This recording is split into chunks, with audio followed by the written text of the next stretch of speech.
Ехо, привет! Пуснах си камерата, седнал съм на компютъра, прибрал съм се от работа и ще ти отговоря на въпроса. Ставаше дума как се слагат субтитри в филм, не във филм. Чакай да го прочета, защото съм много зле с паметта, докато възпроизведа твоите думи, може ще ми стане, пък и на тебе, докато ме слушаш.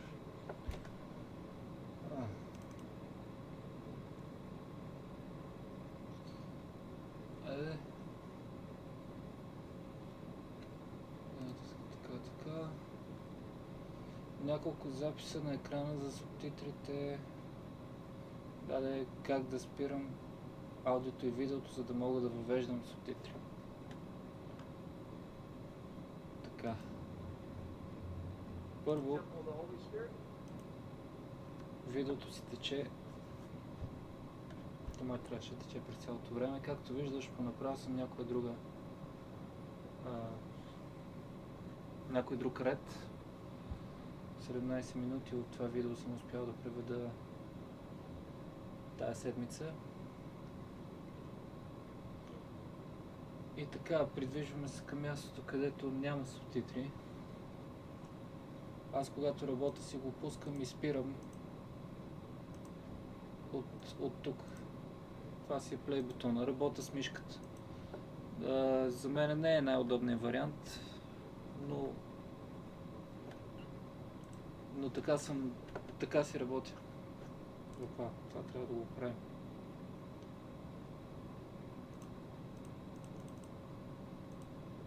Виж как са тук разбъркани. Пауза, маркиране, това с което работим. Сега се маркира следващото. Това, тук е текста. В това поле е текста, с който работим, и съм забравил да натисна този бутон Auto Break, съкратено от английски, или автоматично прекъсване, като го натиснеш и то ги пренася както трябва. Впрочем, в настоящото видео е добре да си ги погледна, защото някои не са ми пренесени както трябва редове. Направо ще си ги оправя, докато ме слушаш. И така, тук мисля, че няма малко добре.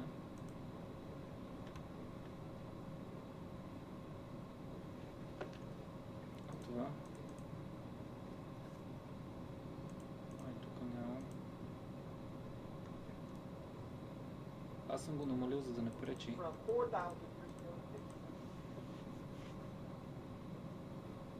Аз, впрочем, превеждам доста свободно.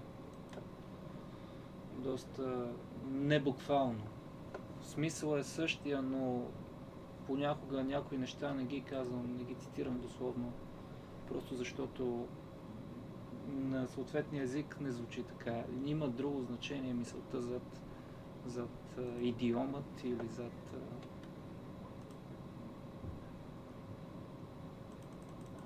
използваните думи.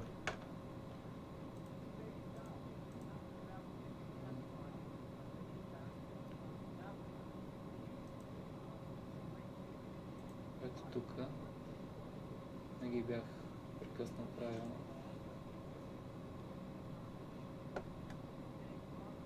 Тук май не съм.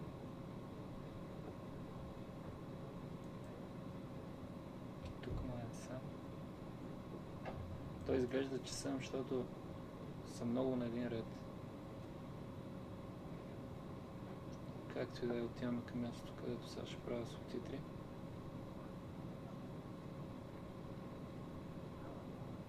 Тук вече нямам субтитри. Искам да сложа. По същия начин, по който...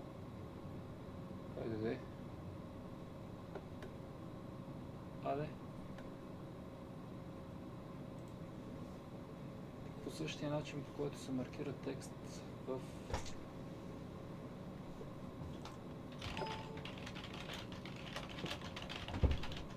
в текстов формат. Говоря на един човек. Замълчи за малко. По същия начин, по който се маркират по същия начин. Къде беше бе? Ето тук. Това. Ето тук се маркира това пространство. И докато е маркирано с десен бутон, първата опция добави текст тук. След като има такъв добавен текст, ти можеш да го движиш напред-назад най-свободно, като го хванеш и го движиш, а можеш да го разтегляш от едната страна или от другата. И така аз тук вече съм захванал. Гледа това колко мирише. Много вкусно. Добре. Тук вече съм захванал следващото изречение. Ще го направя много кратко, за да приключа, защото съм гладен. И тъй като въпросът е кратък, няма какво да му говоря половин час. Само да го чуя какво казва. Aleph. When you spell Aleph out. Така. Както виждаш, новосъздаденото поле, ето тук се самосъздава. Тоест, това поле отляво, което са всичките редове, които се въвеждат, и тук когато се напасват спрямо звука, те си съответстват. То едното индикира другото. И примерно, като разтеглиш това, и тук, ако забележиш, скъсяваш дължината на появяването, скъсяваш и по-късно ще се появяват, или по-рано. А ако ги местиш отзад, пак скъсяваш или удължаваш дължината, но пък вече работиш с дължината, кога се появяват, кога се свършват. Start time, end time. Duration е колко време се появяват. И така само да го чуя да кажа едно малко по-дълго изречение. Aleph. When you spell Aleph out, okay? Алеф.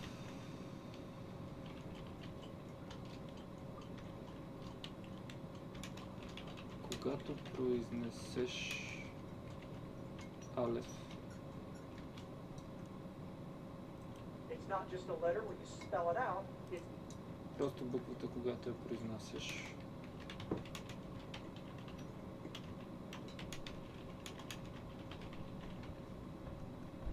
Aleph, Lamed, and Peh. Алет, Ламев и Пе.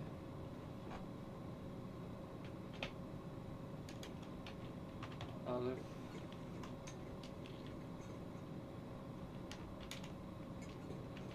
Ламет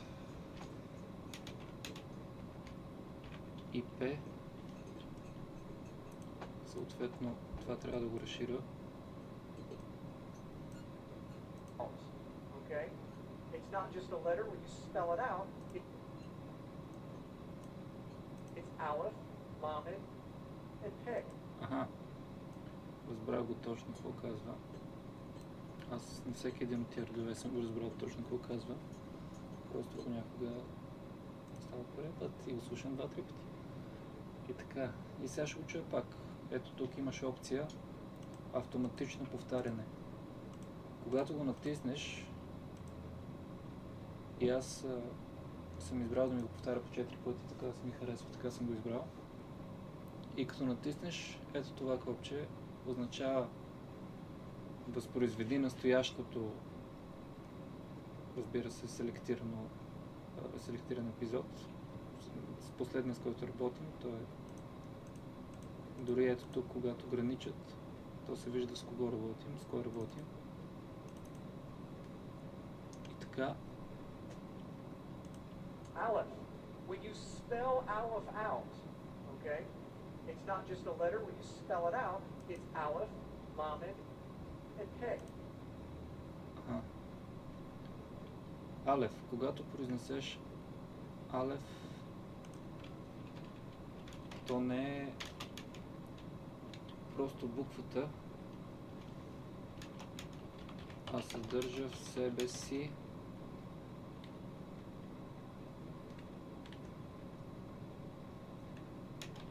и Алеф, и ламет.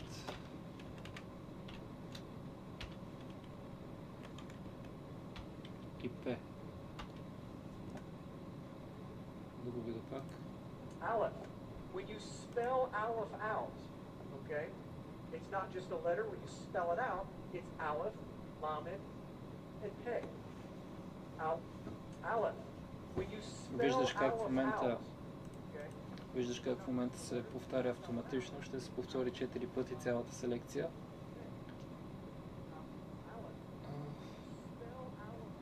И така, продължаваме напред. Спирам го от пауза. Аз работя с мишката, ръцете са ми на клавиатурата, посягам към мишката. Пускам, спирам. Важно е, зависи с коя версия на програмата работиш. С последната версия на програмата има разлика в преместването напред в самия файл. Ето тук, примерно, ето тази линия показва дължината на целия видеофайл. Съответно тя има дължина и тук, където са вълните на аудиото.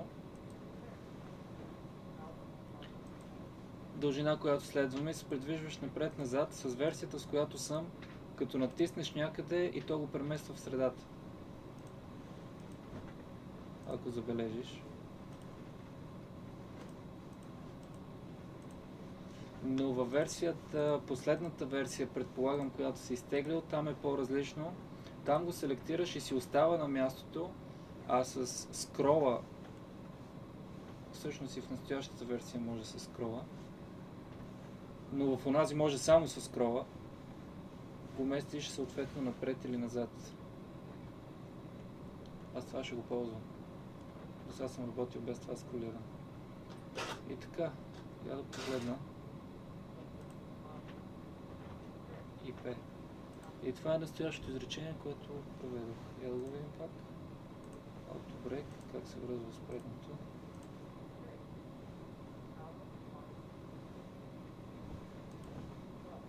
Така.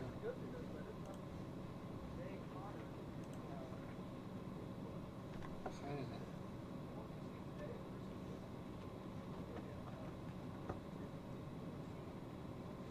Добре. Това е за сега. Не знам какво повече ти кажа по тази програма. Приключвам, че умирам от глад. Едва съм се прибрал от работа. И така, имах пълна работна седмица и хем съм щастлив, хем съм уморен. Шалом, щастлива събота. Пък живот и здраве. Се чуем, може и да се видим. Чао!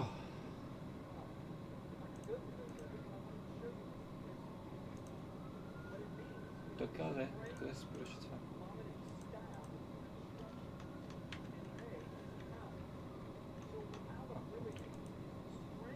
Окей, чао, чао.